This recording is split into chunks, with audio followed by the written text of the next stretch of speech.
I just happened to come across this group of elderly residents who play pickleball, and so whenever I come through estate visits in this part of the estate, I'll drop by and just have a short game with them. 还是我开啊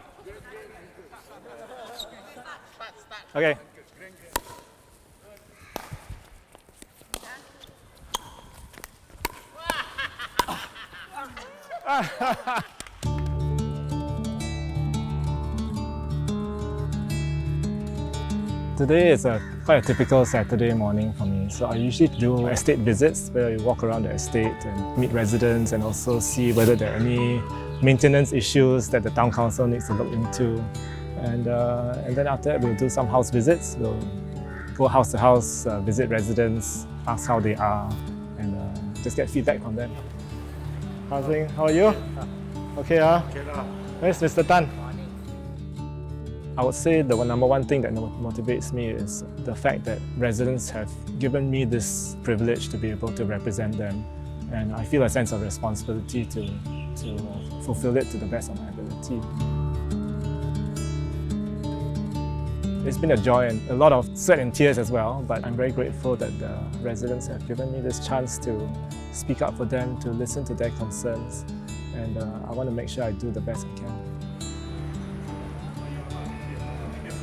Many of the issues that we actually raise up in Parliament are a result of the feedback that we got from residents. Because what we do is we'll listen to the feedback and we'll go back and assess and look at the policy to see whether really is there this policy gap in place. And if there is, then we'll actually raise it up in Parliament and we'll update the residents. Sometimes they'll have more feedback, so the loop continues. That's the way the system should work, where ground feedback is reflected in Parliament by their representatives.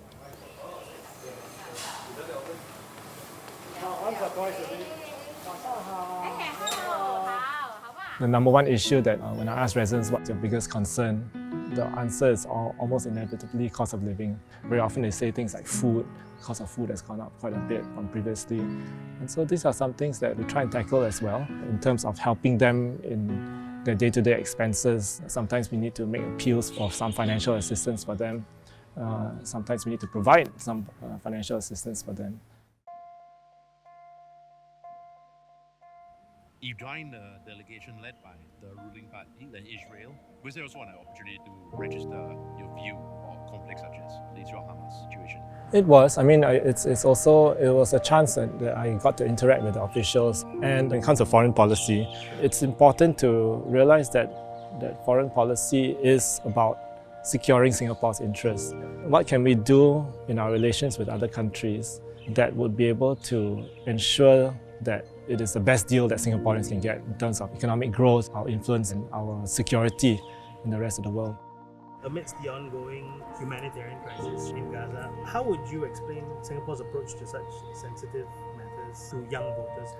Firstly, I would welcome any young voters who are interested to talk about these issues and to come to my Meet the People session and we can have a good conversation on this. We are deeply concerned about the situation in the Middle East. It's one of the biggest concerns among Singaporeans in general, not just young people. There are lots of people who are deeply suffering. I got to hear that firsthand from some of them.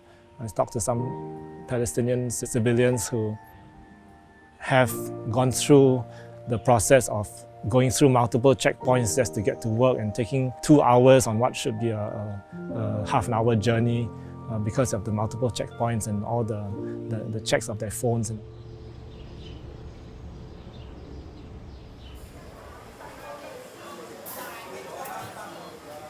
哥，好啊！到现在到，你吃了没有？吃了。今天我可以下来。OK。好，拜拜。拜。然后访问啊。